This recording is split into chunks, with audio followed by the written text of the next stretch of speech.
Nylon, acrylic, ये सब polyester है। अब इन चीजों से क्या बनता है? इन चीजों से कपड़े बनते हैं, टेबल क्लॉथ बनते हैं, ठीक है, ये सब बनता है।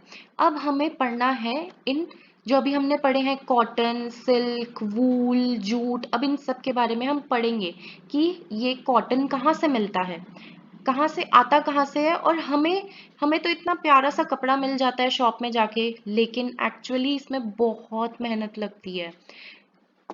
चलो इसके बारे में थोड़ा सा पढ़ते हैं। कॉटन वूल किसके लिए यूज होती है?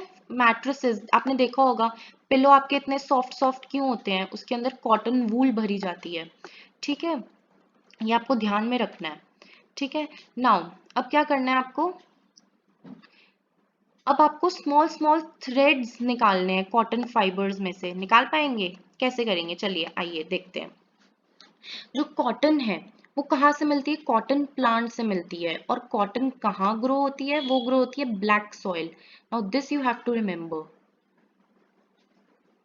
कॉटन कहाँ ग्रो होती है? Black soil and warm climate. और इंडिया में वार्म क्लाइमेट कहाँ मिलेगा?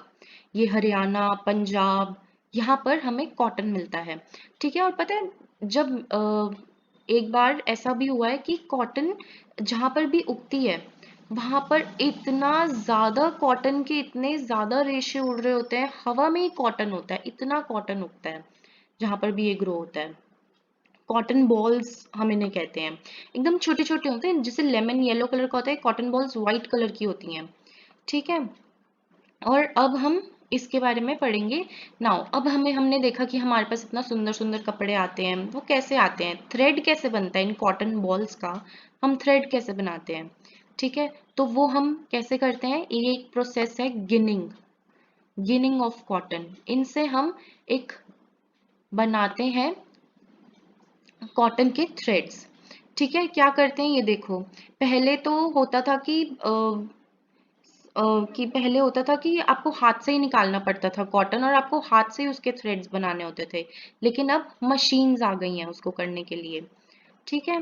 तो this line is very much important कि एंशियंट टाइम में कॉटन कैसे निकाली जाती थी? कॉटन हैंड से निकाली जाती थी, और अब मशीनें आ चुकी हैं, ठीक है। तो अब आपको ये भी ध्यान रखना है कि कॉटन कहाँ ग्रो होता है। मैंने आपको बताया कि हरियाणा, पंजाब, ये सब वार्म क्लाइमेट्स में ग्रो होता है, जहाँ पे ब्लैक सॉइल है और वार्म क्लाइमेट है, ठीक है। Now next one is the jute. Now jute कहाँ से आता है? जूट आता है जूट के जो स्टेम होता है जूट प्लांट का, वहां से आता है, ठीक है। Now I am gonna change the colour, green is my favourite. सो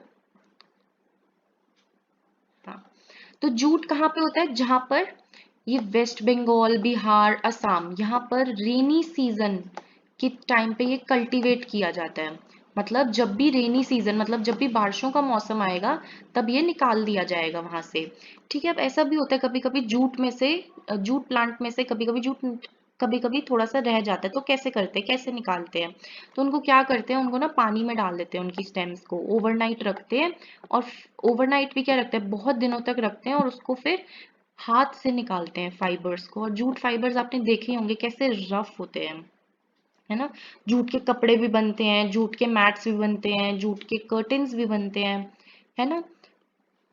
तो जूट के बारे में ये सब था, ठीक है। तो जूट में से आपको कौन से क्वेश्चंस आ सकते हैं? वो आपको ये हो सकता है कि जूट आपको बताने की कहाँ कहाँ पे जूट ग्रो ग्रो होती है, ठीक है। और कब हम इसे कल्टीवेट करते हैं, this you have to remember, ठीक है। 2 points you have to remember. And how it is extracted by the hands. 3 things you need to remember. Now next is the spinning cotton yarn। नाउ जो मैं आपको बातें कह रही हूँ कि हम कैसे उस कॉटन बॉल को हम कैसे उसे फाइन थ्रेड में कन्वर्ट करेंगे, वो है स्पिनिंग का काम, ठीक है। तो हम क्या करेंगे, हम एक कॉटन वूल को हाथ में रखेंगे। अब कॉटन वूल को लेने के लिए आपको जाना पड़ेगा जहाँ पे कॉटन ग्रो होती है, ठीक है। तो अब थंब और फोर फिंगर के बीच में आपको कॉटन रखनी है, और आपको उसको पिंच करना है, ठीक है, और पुल आउट करना है, फिर उसके बाद कॉटन को ट्विस्ट करना है, ठीक है। उस प्रोसेस को हम कहते हैं स्पिनिंग। आप हाथ से अपने, मतलब थंब और अपनी इंडेक्स फिंगर से आप उसे स्पिन कर रहे हैं अपने हाथ से, तो उससे क्या मिलेगा? फाइबर मिलेगा, एक पतला